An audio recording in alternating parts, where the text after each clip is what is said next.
নমস্কাৰ, সকলোকে পুনৰবাৰ স্বাগতম জনালোঁ। আজি আমি আলোচনা কৰিবলৈ লৈছোঁ অসম ৰাজ্যিক গ্ৰামীণ জীৱিকা অভিযানৰ জীৱিকা সখীসকলৰ বিষয়ে।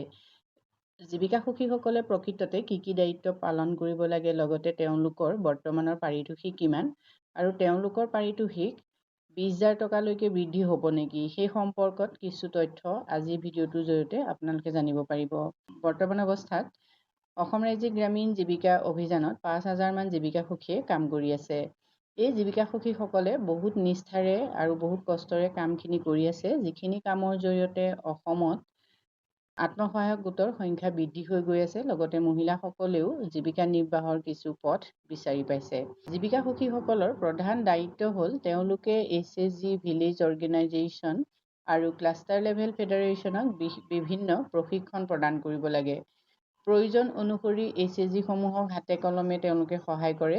নিজৰ দায়িত্বপ্ৰাপ্ত এলেকাৰ কাৰ্যকলাপখিনি তেওঁলোকে পৰ্যবেক্ষণ কৰিব লাগে। বিভিন্ন বিভাগ, বেংক আৰু অন্যান্য অংশীদাৰৰ সৈতে সমন্বয় ৰক্ষা কৰিব লাগে। সভা আয়োজন কৰিব লাগে। লগতে সময়ে সময়ে তেওঁলোকে ছাৰ্ভেও কৰিব লগা হয়। এইখিনি হ'ল তেওঁলোকৰ বিশেষ কাম। ইয়াৰ উপৰিও কিন্তু তেওঁলোকে সময় সাপেক্ষে চৰকাৰৰো কিছু দায়িত্ব কেতিয়াবা পালন কৰা দেখা যায়। মানে বিভিন্ন ধৰণৰ আঁচনিৰ ক্ষেত্ৰত তেওঁলোকে তথ্য সংগ্ৰহ কৰিব লাগে, জিঅ' টেকিং কৰিব লাগে, এনেকুৱা ধৰণৰ বিভিন্ন কাম তেওঁলোকে সামৰি ল'বলগীয়া হয়। এতিয়া তেওঁলোকক যিহেতু বৰ্তমান অৱস্থাত 10,000 টকাৰ ভিতৰত পাৰিতোষিক দিয়া হয়। আমি সকলোৱে জানো যে অসম ৰাজ্যিক গ্ৰামীণ জীৱিকা নিৰ্বাহ অভিযানৰ অধীনত যিসকল সখীয়ে কাম কৰি আছে, তেওঁলোকে এটা নিৰ্দিষ্ট পৰিমাণৰ পাৰিতোষিক লাভ নকৰে। পাৰিতোষিকটোক তেওঁলোকৰ এটা সীমা থাকে আৰু সেই সীমাৰ ভিতৰত তেওঁলোকে ক্লেইম কৰিব লাগে। এইটো যিহেতু সখীসকলৰ বাবে এটা ডাঙৰ সমস্যা। পৰৱৰ্তী পৰ্যায়ত এই সম্পৰ্কত আমি আলোচনা কৰিবলৈ চেষ্টা কৰিম। জীৱিকা সখীসকলে কৰা কামবিলাকৰ কোনটো কামৰ বাবে কিমান টকা নিৰ্ধাৰিত হৈ আছে সেই সম্পৰ্কত আপোনালোকে চাওক। তেওঁলোকে যদি পৰিয়াল পৰ্যায়ত সমীক্ষা কৰে, মানে হাউচ হোল্ডৰ যদি সমীক্ষা কৰে, হাৰ্ড কপিত যদি তেওঁলোকে সমীক্ষাটো কৰে, তেতিয়াহ'লে প্ৰতি ঘৰৰ বাবে তেওঁলোকে 50 টকাকৈ ক্লেইম কৰিব পাৰে। মোবাইল এপ্লিকেশ্যনৰ জৰিয়তে যদি কৰে, তেতিয়াহ'লে 100 টকা ক্লেইম কৰিব। মাছ ছাৰ্ভে, মানে প্ৰয়োজন অনুসৰি যদি তেওঁলোকে ছাৰ্ভে কৰিবলগীয়া হয়, প্ৰতি সমীক্ষাত 25ৰ পৰা 150 টকা তেওঁলোকে ক্লেইম কৰিব পাৰে। তেনেকৈ HSG আৰু GRCৰ গ্ৰেডিং তেওঁলোকে কৰিব লাগে। যদি HSGৰ গ্ৰেডিং কৰে, তেতিয়াহ'লে 100 টকা পাব। প্ৰতি HSG VO CLFৰো গ্ৰেডিং কৰিব লাগে। যদি HSG গ্ৰেডিং তেতিয়াহ'লে 100 টকা, VO CLFৰ গ্ৰেডিং হ'লে 200 টকা। জেণ্ডাৰ ৰিচোৰ্চ চেণ্টাৰ, মানে GRC যদি গ্ৰেডিং কৰে, তেতিয়াহ'লে তেওঁলোকে প্ৰতি GRCৰ বাবদ 500 টকা পাব। যদি VO CLFৰ সঠিক মাহেকীয়া প্ৰতিবেদন তেওঁলোকে প্ৰস্তুত কৰে, তেতিয়াহ'লে প্ৰতি প্ৰতিবেদনৰ অনুসৰি, মানে VO2ৰ প্ৰতি 200 টকা লাভ কৰিব। HSGৰ বৈধতা, মানে ভেলিডেশ্যন বা তেওঁলোকৰ প্ৰচাৰ, HSGৰ যি প্ৰফাইল, সেইখিনি সম্পৰ্কত কাম কৰিলে প্ৰতি HSG 200 টকা। তেনেকৈ VOৰ যদি প্ৰফাইল সম্পৰ্কে কাম কৰে, তেতিয়াহ'লে তেওঁলোকৰ 300 টকা তেওঁলোকে দাবী কৰিব পাৰে প্ৰতিটো VOৰ বাবে। আৰু নতুন CLFৰ যদি তেওঁলোকে প্ৰফাইল সম্পৰ্কত কাম কৰে, প্ৰতি CLFত 300 টকা। আৰু বৰ্তমান HSGত নতুন সদস্য অন্তৰ্ভুক্ত কৰা, HSGৰ VOৰ অন্তৰ্ভুক্ত বা নতুন VOৰ CLFৰ অন্তৰ্ভুক্তি হ'লে প্ৰতিটো অন্তৰ্ভুক্তিৰ বাবে তেওঁলোকে 200 টকা ক্লেইম কৰিব পাৰে। তেনেকৈ HSG পৰ্যায়ত যদি তেওঁলোকে ফাৰ্ম এণ্ড নন ফাৰ্ম, মানে কৃষি আৰু অকৃষিৰ সম্পৰ্কত যদি কিবা তেওঁলোকে সজাগতামূলক সভা পাতে বা প্ৰশিক্ষণ দিয়ে, এনেকুৱা ধৰণৰ সজাগতা বা সভাৰ বাবে 200 টকা ক্লেইম কৰিব পাৰিব। তেনেকৈ VO পৰ্যায়ত যদি হয়, তেতিয়াহ'লেও তেওঁলোকে 250 টকা ক্লেইম কৰিব পাৰে। CLF পৰ্যায়ত যদি হয়, 300 টকা ক্লেইম কৰিব পাৰে। HSG পৰ্যায়ত যদি প্ৰতিদিনে তেওঁলোকে প্ৰশিক্ষণ দিয়ে, তেতিয়াহ'লে 350 টকা। VO বা PG পৰ্যায়ত যদি তেওঁলোকে ফাৰ্ম এণ্ড নন ফাৰ্মৰ প্ৰশিক্ষণ দিয়ে আৰু সেই প্ৰশিক্ষণত VOৰ বুক কিপাৰৰ ক্ষেত্ৰত ন্যূনতম 5ৰ পৰা কিন্তু 7জন উপস্থিত থাকিব লাগিব আৰু ন্যূনতম 30ৰ পৰা 50জন সদস্য যদি প্ৰশিক্ষণটোত উপস্থিত থাকে, মানে HSG, তেতিয়াহ'লে তেওঁলোকে প্ৰতিদিনে 400 টকা ক্লেইম কৰিব পাৰে। নেক্সট CLF পৰ্যায়তো তেনেকৈ তেওঁলোকে প্ৰশিক্ষণ অনুষ্ঠিত কৰিব পাৰে আৰু তাতো তেওঁলোকে 400 টকা প্ৰতিদিনে ক্লেইম কৰিব পাৰে। ঠিক একেদৰে তেওঁলোকে যদি ৰিচোৰ্চ পাৰ্চন হিচাপে ব্লক পৰ্যায়ত প্ৰশিক্ষণ দিয়ে, তেতিয়াহ'লে প্ৰতিদিনে 400 টকা ক্লেইম কৰিব পাৰিব। তেনেকৈ ব্লক পৰ্যায়ৰ প্ৰশিক্ষণত তেওঁলোকে 200 টকা প্ৰতি প্ৰশিক্ষণৰ জৰিয়তে লাভ কৰিব। তেনেকৈ নেক্সট কৃষি আৰু অকৃষি বিষয়ত যদি তেওঁলোকে ৰিচোৰ্চ পাৰ্চন হিচাপে অংশগ্ৰহণ কৰে, তেতিয়াহ'লে প্ৰতিদিনে 500 টকাকৈ লাভ কৰিব।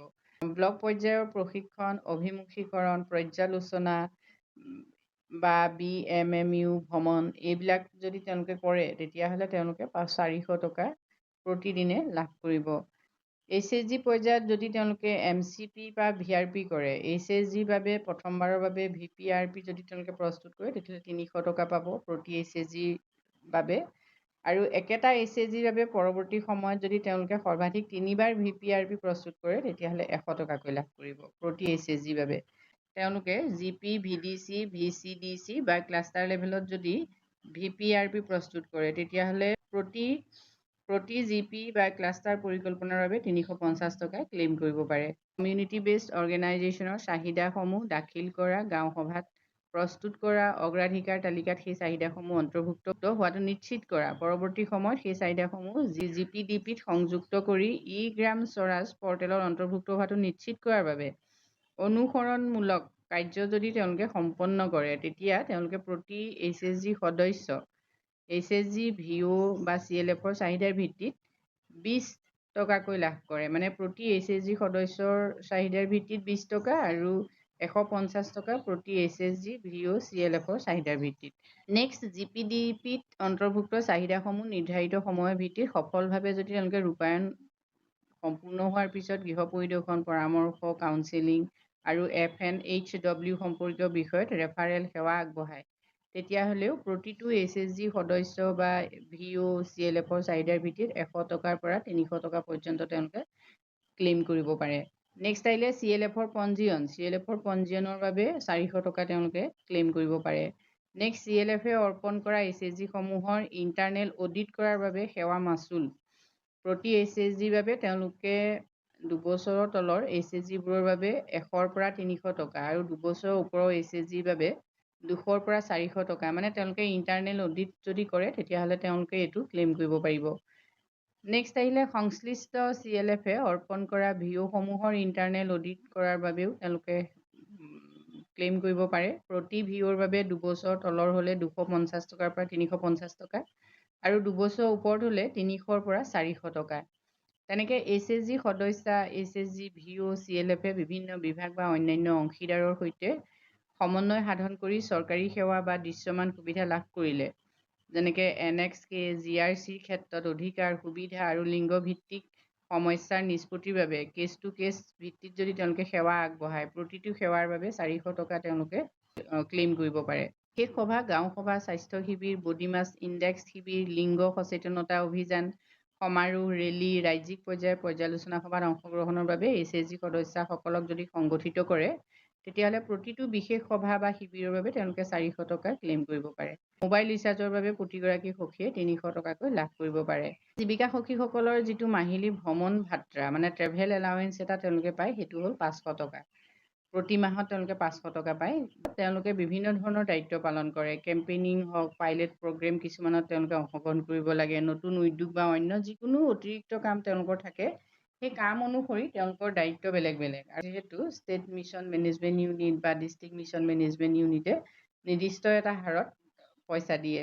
বিশেষ সমীক্ষা, তথ্য সংগ্ৰহ, monitoring, verification, social audit, evaluation, case study, documentation বা অন্যান্য যিকোনো বিশেষ কাম, প্ৰতিটো কামৰ বাবে কামৰ প্ৰকৃতি অনুসৰি তেওঁলোকক পইচাটো পৃথকে দিয়া হয়। তেনেকৈ ৰাজ্যিক, জিলা বা ব্লক পৰ্যায়ত আয়োজন কৰা বিশেষ অনুষ্ঠান, মেলা, প্ৰদৰ্শনী, কৰ্মশালা, সন্মিলন, এক্সপ'জাৰ ভিজিট আদিত তেওঁলোকে অংশগ্ৰহণ কৰিব লাগে। এতিয়া প্ৰতিদিনৰ বাবে তেওঁলোকক এটা নিৰ্দিষ্ট হাৰত SMMU বা DMMU বা BMMUৱে তেওঁলোকক এটা নিৰ্দিষ্ট হাৰত পাৰিতোষিক দিয়ে। এইখিনিয়ে হ'ল গাইডলাইনছ।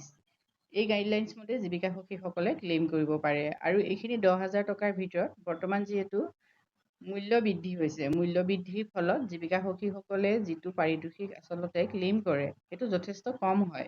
পৰৱৰ্তী পৰ্যায়ত চৰকাৰে যদি এই সম্পৰ্কত সিদ্ধান্ত গ্ৰহণ কৰে তেতিয়াহ'লে আমি জনাবলৈ চেষ্টা কৰিম। আজিলৈ ইমানেই, ধন্যবাদ।